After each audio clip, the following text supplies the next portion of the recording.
Hello and welcome to number 3 in our 3-part webinar series supported by OVH Cloud Startup Programme.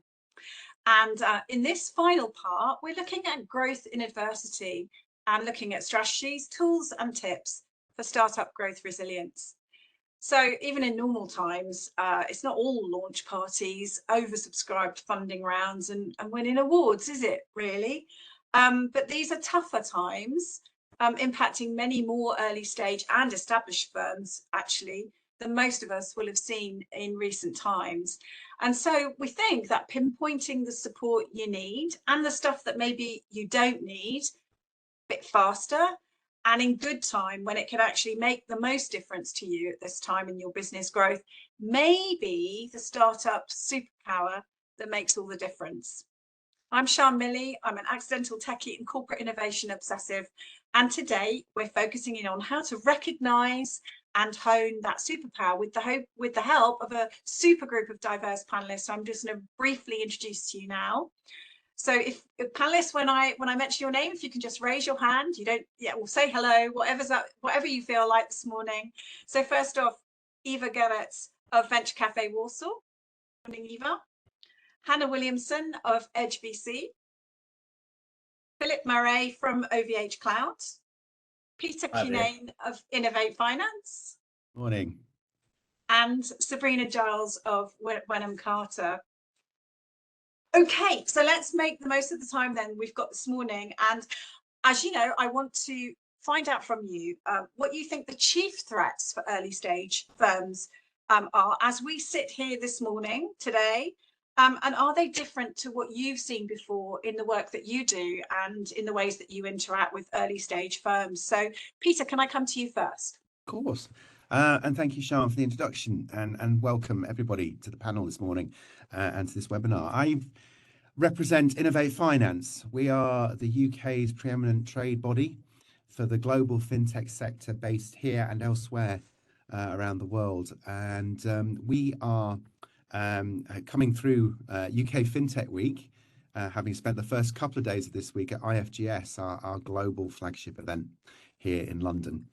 And as a consequence, a lot of the topics we're picking on today are quite fresh in the mind because we've heard from a lot of startups this week about some of the challenges that they face.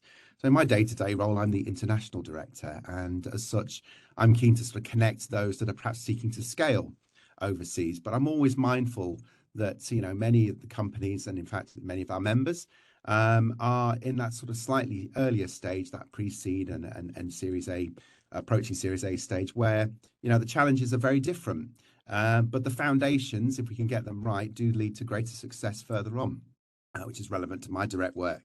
But for the work of our organisation, we're very mindful of the lack of practical support that exists for companies at that point. Sometimes the lack of friendly faces, the lack of ecosystem, the lack of a network, very much where organizations like mine and others come to play. And as such, we've done quite a bit to support that practical end by setting up our FinTech Startup Academy late last year to introduce startups within our membership to some of the mentoring, some of the investing, some of the sometimes it's just the friendly faces that they need to succeed and to better understand the market here in the UK and ultimately wherever their ambitions take them. So that's something that we're very mindful of. It's that sort of practical and sometimes policy support that they need. So the chief threats then that you would see today what are they, Peter? Is it that kind of being isolated or not necessarily knowing what you think is necessary for the best growth in the UK? And actually, is that quantitatively or qualitatively any different from what you would have answered me if I'd asked you this question 6 months ago, or let's forget about COVID for a second, but only for a second, 2 years ago? I think if you'd asked me this question 6 months ago, I'd have perhaps focused more on talent, because coming out of COVID, there's and other things, there's been a dearth of talent right across not just our sector, actually many industries across many markets. I think obviously with the cost of living and the current economic uncertainty, there's a lot of investment being held back as well.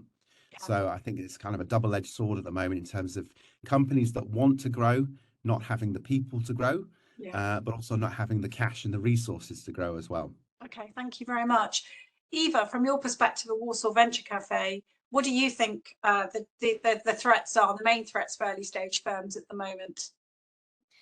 Sure. Good morning, everyone. Tim Rowe, the founder of the Cambridge Innovation Center and Venture Café, always says that to embrace innovation and to build the new companies, we need three factors: money, talent, and ideas. So I think that at the moment we have a lot of ideas in the ecosystem because we have all the people who are participating in this kind of ecosystem, innovation ecosystems, are usually creative. But now we are facing the issue with money, because as already Peter mentioned from the VC perspective, like this is a really uncertain time. So like some funds like are more careful with that. So I think that it might be challenge for the founders who are starting right now, and also talent, because it's now after COVID, we are working mostly remotely, so it means that you are competing with a whole world. It has some advantages and disadvantages, because like this market for the people that you can find to cooperate with is much larger, but also it's more difficult to keep people with you, and all the issues with different kind of work, with mental health. We had a lot of kinds of fatigue during recent times, like Zoom fatigue. So it's yeah. Today obviously is an exception, right? Yeah. I mean, it's like every tool has some pros and cons, because thanks to the tools we can connect. We are sitting in different countries, in different places, and we can just talk and exchange those ideas together, and see it from different perspectives. But it's I really like the hybrid version. Probably Peter, during this FinTech week, it's also good to meet people in person, and to build this relation like that. I'm always saying that the community is a power, and it's really supporting the founders, especially in the times of challenges. Yeah, and we're going to talk about that a little bit more a bit later on as well, Eva. Thank you so much.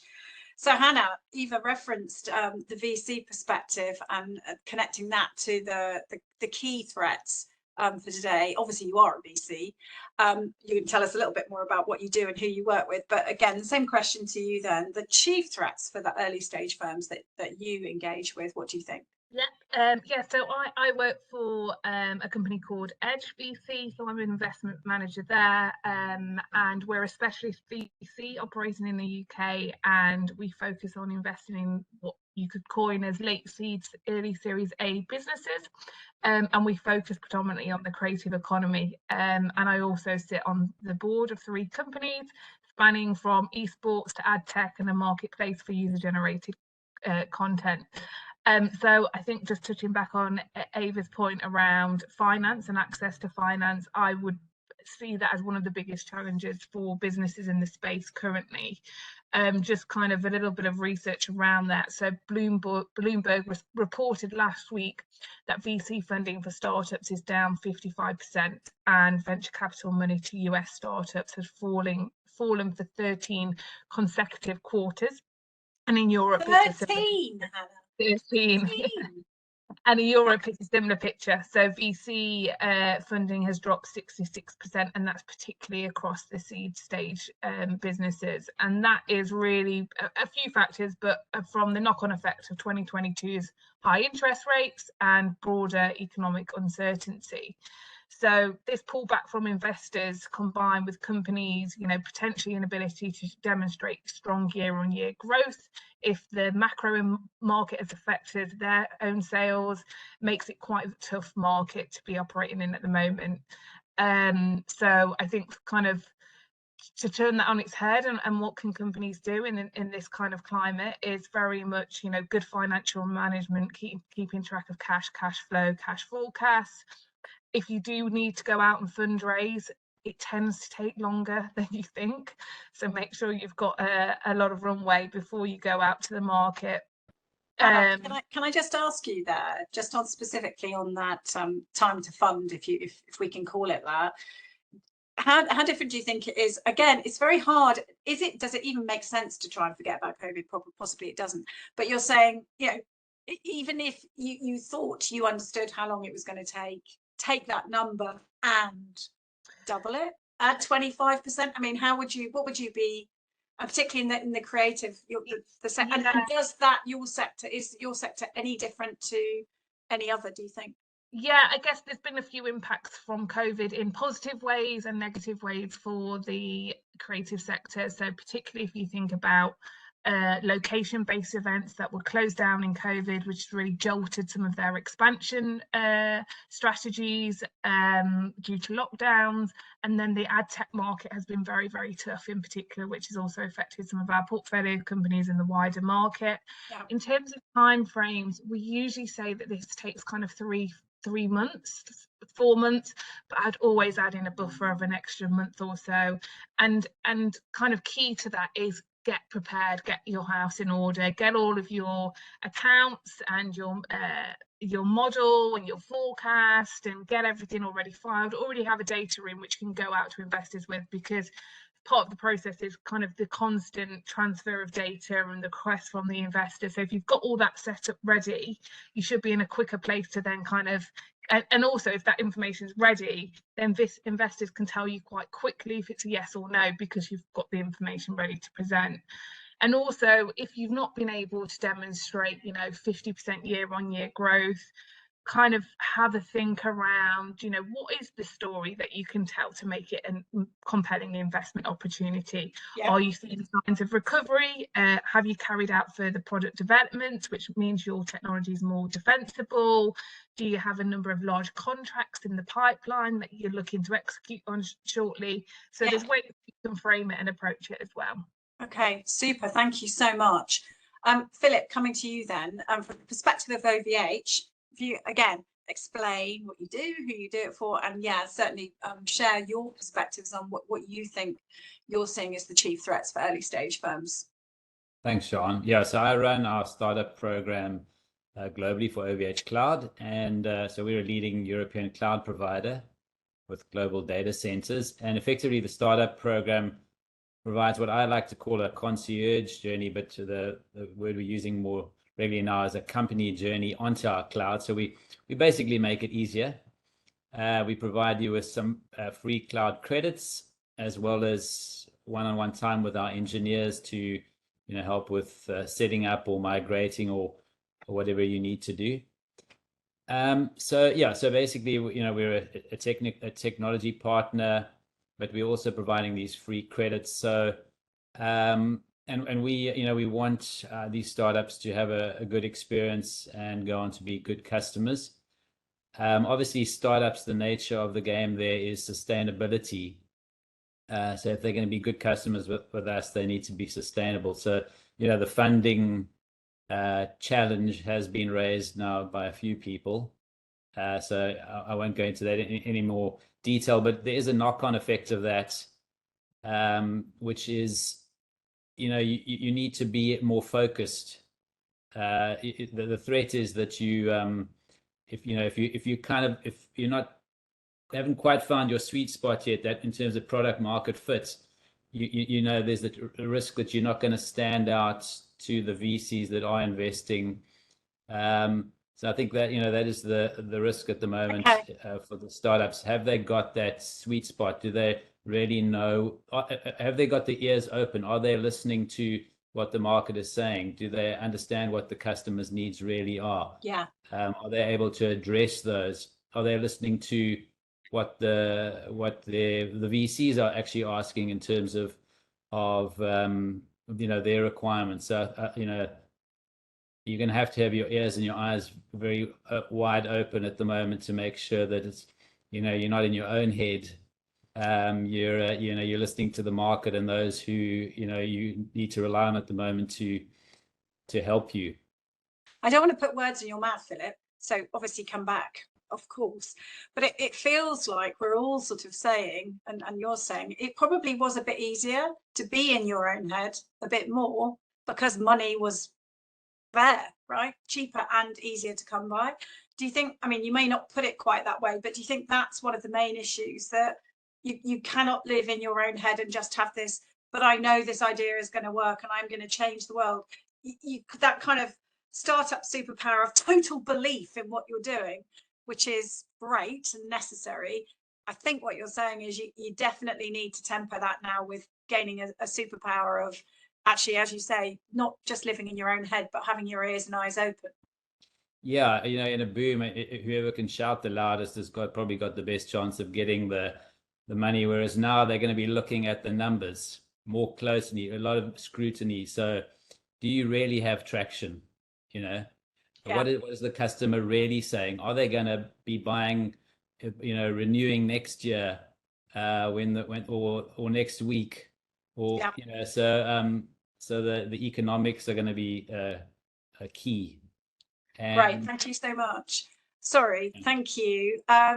Sabrina, so do you, in your role, and you'll tell us a little bit more about that in a moment, but that same sort of, what I would call a kind of a harder eye, the rule being run over, in Philip's words, the economics and the numbers, our talent, are those people that we want in our businesses, are they looking at in a similar, more concentrated or focused way, and is that one of the chief threats that you're seeing from where you sit? I think so. So hello, for context, I'm part of a dedicated insurtech team within a global headhunting firm called Wenham. We specialise in executive level search as well as niche or hard to fill roles. And I think, again, as you said, that is a little bit more challenging. I mean, we support both more established and startup businesses, so we've got a real bird's eye view of talent flow, and what's been sort of changing sort of more recently, as there have been certain challenges. I think one thing that's quite evident is the talent flow. There's been a reduction of talent flow out of the more established businesses into the startups, which naturally presents further challenges for the startups because you can't grow without the right people in your organization. So I think less recently, but in the past, certainly, conversations with candidates, there are there's lots of frustration, around things like having a lack of visibility in the sort of larger organizations, lack of autonomy, lack of creativity sometimes, and these are all things that are certainly motivating factors for individuals looking to get into that startup space. And I think at the moment, candidates are a bit more cautious, perhaps, less open to taking what they view are risks, with certain challenges around investment. They're asking questions around culture, work-life balance, long-term growth, these sorts of things. And so, startups are having to do a lot more in order to try and attract and retain that talent in their organizations. So these are all the types of things that we help support with at Wenham. Thank you very much, Sabrina. Appreciate that. So a really interesting mix of views, and as we would expect, because we put the panel together specifically to represent these different areas and different types of threats. So I've referred a couple of times to this resilience superpower, and all of you, even today, and certainly in some of our prep discussions, you've all used the word openness. And Philip, today you've talked about having your eyes and ears open and not living in your own head. And I'd like to unpack that a little bit more again from each of your perspectives. But starting off with you then, Philip, can you, that openness, that not just living in your own head and being convinced of your own and having the necessary confidence and drive, yes, of course, but a different type of openness. Can you just talk to us a little bit more about what you're seeing and what you think? Yeah, so I've been working in the startup ecosystem for more than 20 years now. So I've been involved on different sides of the table, VC, running business incubators, tech transfer to universities. And, following on from my previous point, the startups, the founders that are willing to get help, starting with something like, so we've run mentorship programs, those that are willing to get involved, to have a mentor, to have, somebody, a sounding board that they can listen to, that's a certain type of openness that I see as a maturity in an entrepreneur, willing to have a mentor, have trusted advisors that they can go to in times of needs. Then openness in terms of, a collaboration, getting out of the building, getting into spaces where they can engage with other people, whether it be, again, incubators or, co-working spaces where, you're going to meet other people, you're going to be able to talk about what you're doing. You're going to have other people who are going to start thinking about your business as well.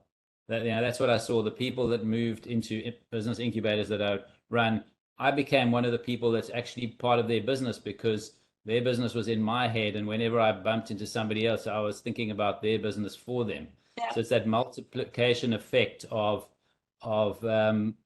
just not, speaking about it to as many people as possible, so that they become part of your team. And then I've already mentioned, the openness to listening to the market. I think that's an absolutely key one, because, we all have our ideas. They are babies, right? But that doesn't help if you're not the market that you're after. So you need to go and rather listen to your customer, or find your customer and actually what they need, and do that, and let go of your baby. Another tricky thing for founders to do. Very tricky, right? I mean, for some people, almost impossible. Philip, I'm going to ask you a question for yourself. When did you start reaching out for mentors yourself, or is it something you've always done in your business life?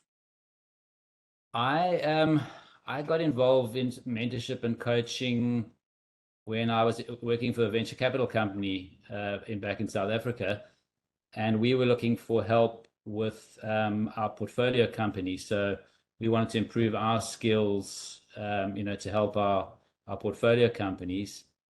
And so I actually went through some training around, mentoring and coaching, and through that also, picked up some mentors in my own life who, I could go to around my own development. Yeah.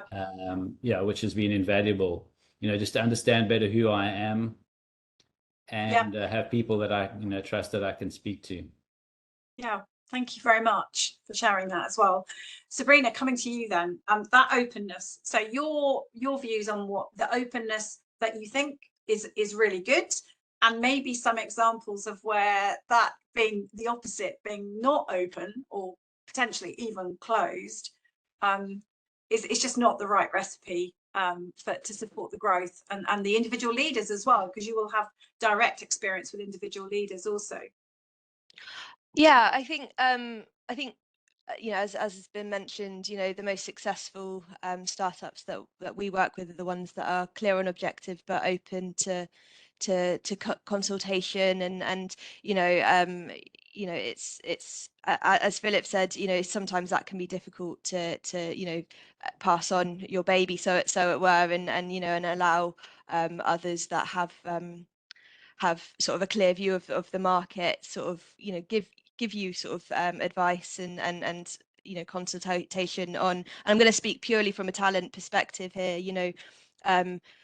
As a recruiter in an agency, I've got a very specialist market that I'm in constant contact with, and I see a lot of development. I know the sort of competitors in the market, perhaps, who have done recent hires, and what has been most attractive to candidates joining new companies. So those startups that are open to hearing about those types of experiences and learning from it are do well.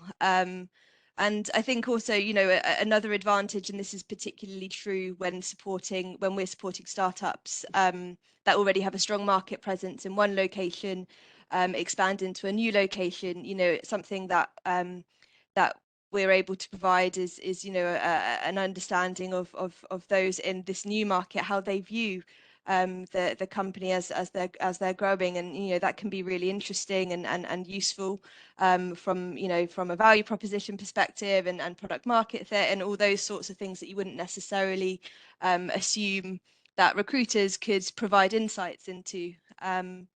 So, and I think it's also, you know, there's other things like, you know, there's assumptions that you know, it's all about salary as well, and you know, in terms of the consultation that we can give, and whilst that is true, I think people are more open now also to being attracted into new startups by, you know, other things like technology areas that are particularly interesting, or you know, I might be more willing to take a hit on salary if there's long-term growth potential, or you know, other things as well.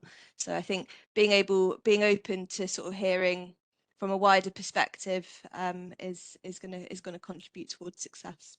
Thank you very much. Eva, coming to you. Openness. What are the flavors of openness that you think your community, the people that you're working with, should be listening to, maybe are listening to, and maybe then some of the other stuff, if you've got any examples of where they're not being open at all? I think that this is extremely important. I totally agree with what Philip and Sabrina said. And like to be open, like from different perspectives, but also I would like the one word, trust, openness and trust. And I think that this is crucial, because without trust, we don't have cooperation. And to create something, as Philip mentioned before, like now, for the innovation, we need community, and we need to have this ears open and eyes open, because like some time ago, innovation happened in isolation. People could isolate themselves and invent something new, and just come up with this idea to the world. Now it's pretty impossible, because the world is really speeding up. So once we are trying to do that, it might be irrelevant anymore. So I think that this cooperation is crucial, and to cooperate, we need to trust to people, and to be open, we also need to trust, because as you mentioned, like sharing the ideas with others to validate it is really important, especially at the first stage. And still, sometimes we face this situation that founders want to share their ideas. They are working on something and then validate it on the market, not at the early stage, but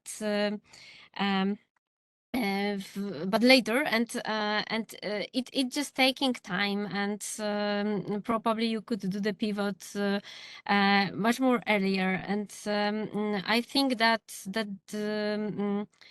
yeah, this is something that we could improve to build better projects, and to just to be more successful.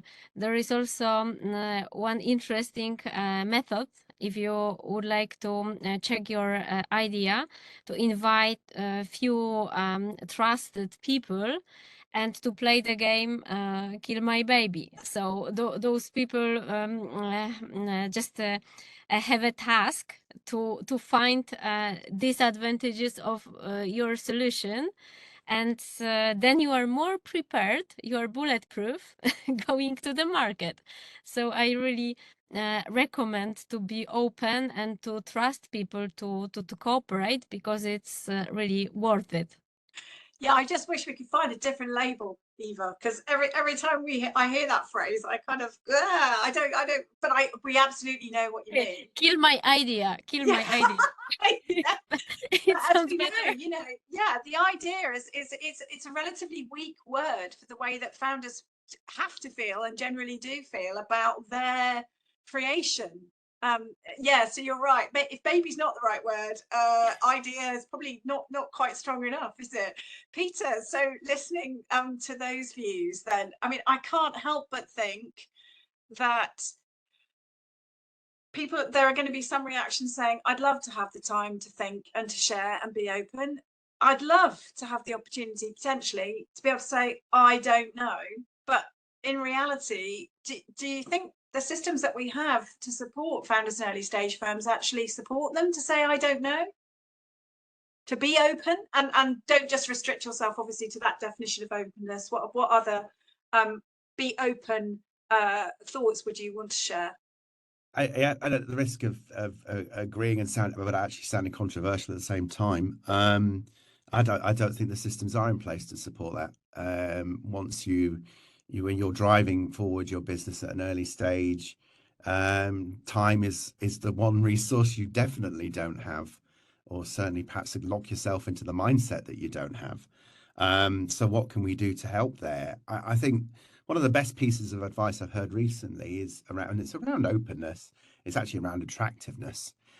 We talked at the very top about, the challenges, the practical help, whether it's talent, whether it's investment. If you're not open, if you're not attractive, then you're not resolving those issues. You're not getting the investment you need to give you the time to start to think. You're not attracting the people you need as well to give you that diversity across your business and that culture that will see you through the more challenging periods that we live in. So I think that sort of cultural mind shift, that sort of, if you want to focus, if we want to talk about openness, let's talk about sort of opening the mind to what the business looks like and how attractive it is to those groups of people that could help you carry forward through difficult times. Yeah, that's really interesting. Because I do sometimes think, my experience is mainly, as you know, in the fintech side of things, that it is cult-like, and to be honest, we do talk about so-called leaders in rather sort of rock star cultish type language as well, don't we? I won't mention any names specifically. I'm sure we've all got an example that we can think of. Anna, as the person who's the gateway to the cash, as well as obviously to a lot of expertise and support, don't get me wrong, I'm not just minimizing you in that way.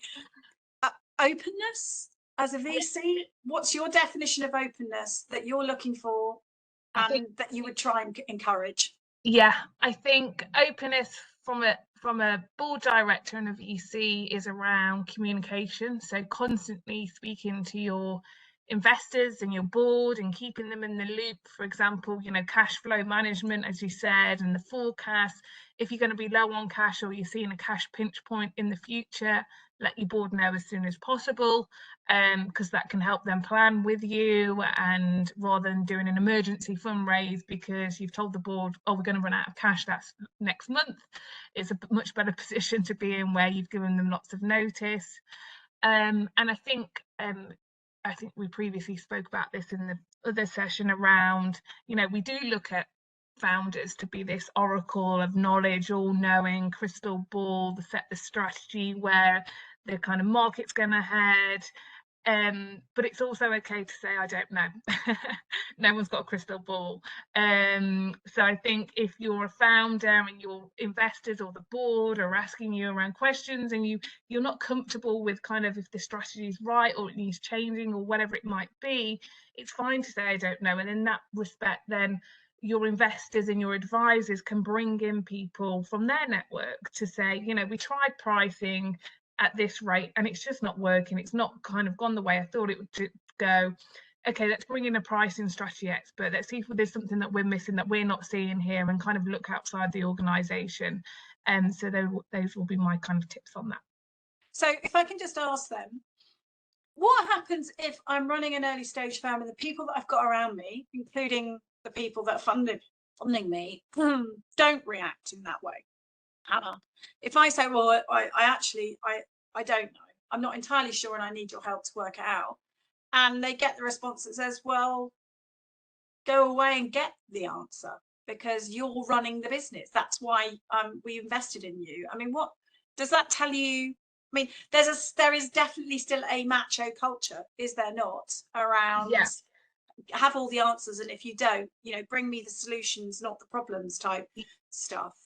Yeah, and I think if you don't know and you've not got support from your team or your investors or your board, then I guess you need to take it upon yourself to reach out to those networks where you can help formulate an answer, saying, I wasn't sure about this. We've tried it. I've gone out to X, Y, and Z. This either supports my hypothesis or it crushes it, and kind of doing the homework for yourself if you don't think that you're going to get support elsewhere. So reaching out to different organizations and different founders in your network to help kind of support you on that journey, because a lot of founders do have kind of similar problems.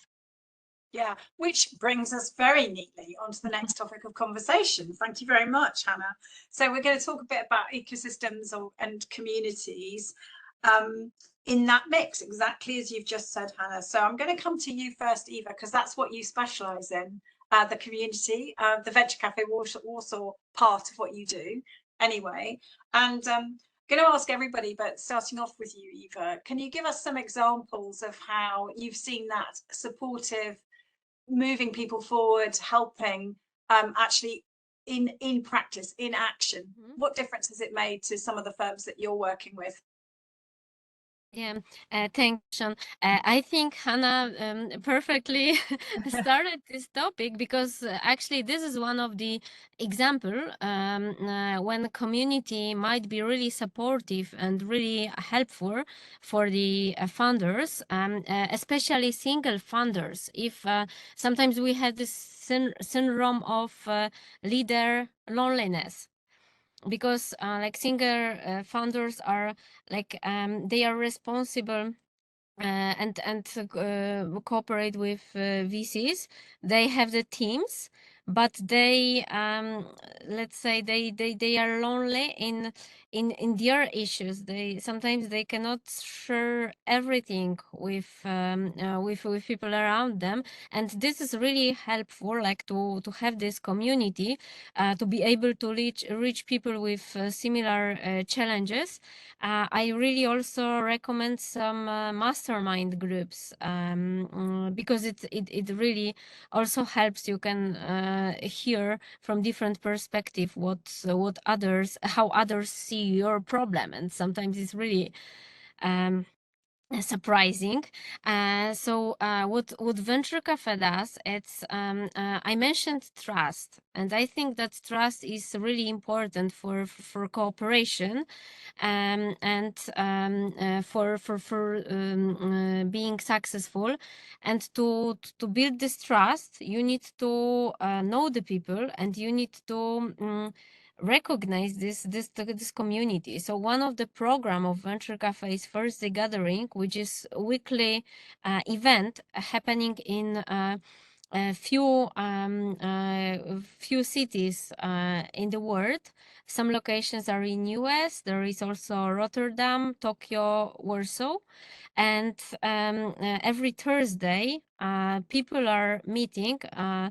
It's for different stakeholders, because we have some corporate representatives, startup world, science world, art world, also public sector, just to mix it around and to organize some sessions, workshops, fireside chat or debates for different stakeholders. Super. And so yeah, and of course, some people can check out that stuff on websites and all sorts of things. Yes, Eva, thank you so much for that. So Peter, obviously Innovate Finance is a community as well. So anything to add there around where you're seeing communities and ecosystems making a difference? Innovate Finance is a great community of members and fintech firms, and also others from across the ecosystem that can help. Whether it's government advisors, regulators, etc. And there's so many people plugged into the fintech sector here in the UK that are, and I think more so than many other sectors, and I think it's been apparent this week, that sense of people willing to work together as well, potential competitors willing to work together in a way that perhaps in other sectors they wouldn't necessarily do so. So we see some amazing collaboration there, and a real sense of a community, that fintech is a community. I think some of the practical support that can be offered usually, and not just Innovate Finance, I think of other places where people have said to me, I just happened to be in a workspace next to someone that was perhaps doing an even different kind of startup. But that just sort of opportunity to spend time with them and hear what they had to say about their business. Sometimes it's as simple as a conversation with the person next to you. Yeah. I think that's a community. So I think anything that we can do to highlight those places where people do come together. And we also talked early on about perhaps the Zoom weariness of the COVID and actually how great it was now that we can get out and mix. I think that's been evident. It's probably at the forefront of my mind this week because it's UK FinTech Week. That opportunity to get together is really important. Absolutely. Sabrina, communities and ecosystems, where are you seeing it make a difference?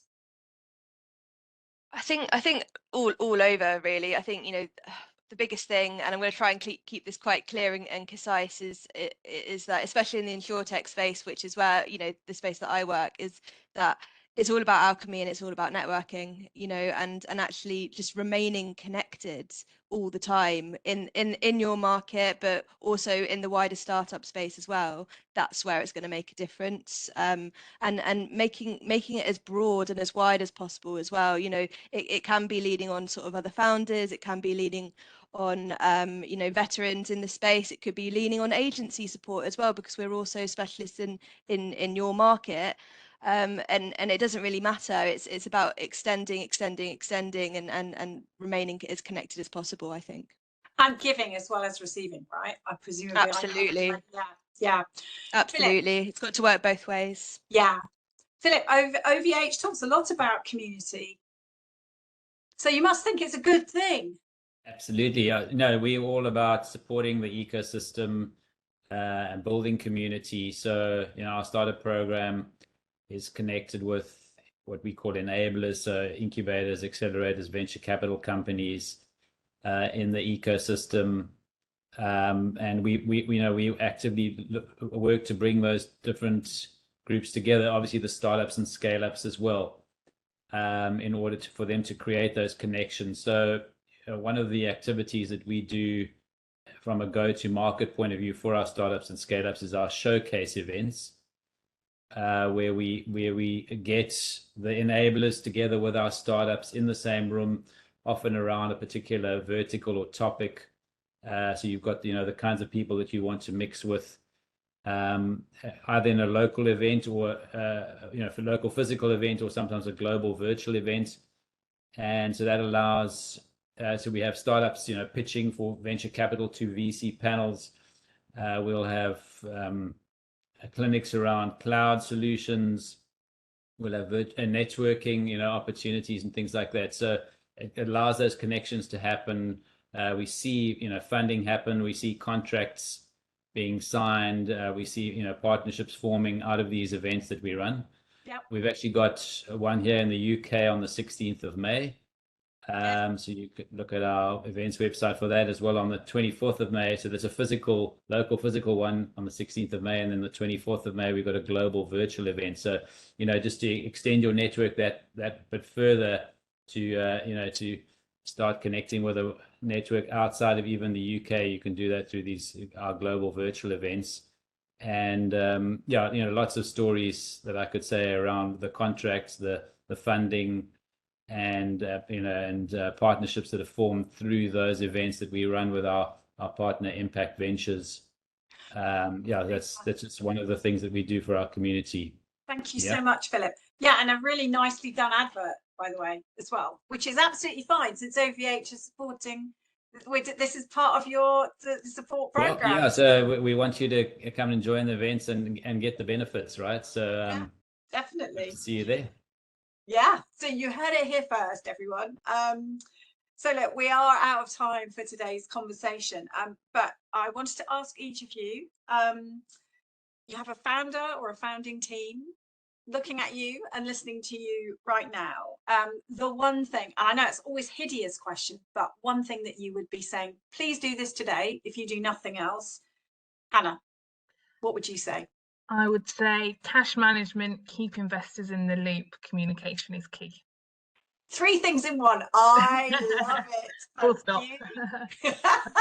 Sabrina. Ignore fear mongering, be open to consultation, be adaptable, and rely on those that really understand and know the market. That's 4 things in one. The ante is being raised. No, I love it. Okay, Philip, apart from register for the generative AI startup showcase on May the 16th and the virtual 24th of May, the one thing, maybe 5 things. Well, yeah, basically the one thing would be that I'm bullish on startups in when the challenges come up. So don't give up, because you can run lean, you're agile, and so you can adapt and seize the opportunities that are in front of you. That is 5 things in one. That's just amazing. Okay, Peter, let the bar set really high now. Yeah. You can choose to do the one thing, or you can choose to do the 6 things in one. It's entirely up to you. Just the one thing. Never be afraid to ask for help. Okay. Eva, final word for you. I would say be aware of the challenges, but focus on the opportunities and find your community. Okay, super. Thank you so much. I've really enjoyed listening to you, and I'm sure that our audiences, either live or on demand later, will enjoy and get a lot out of the experience that you've shared with us today. So thank you so much, panelists. Thank you for tuning in, either live or on demand, and see you soon. Thank you.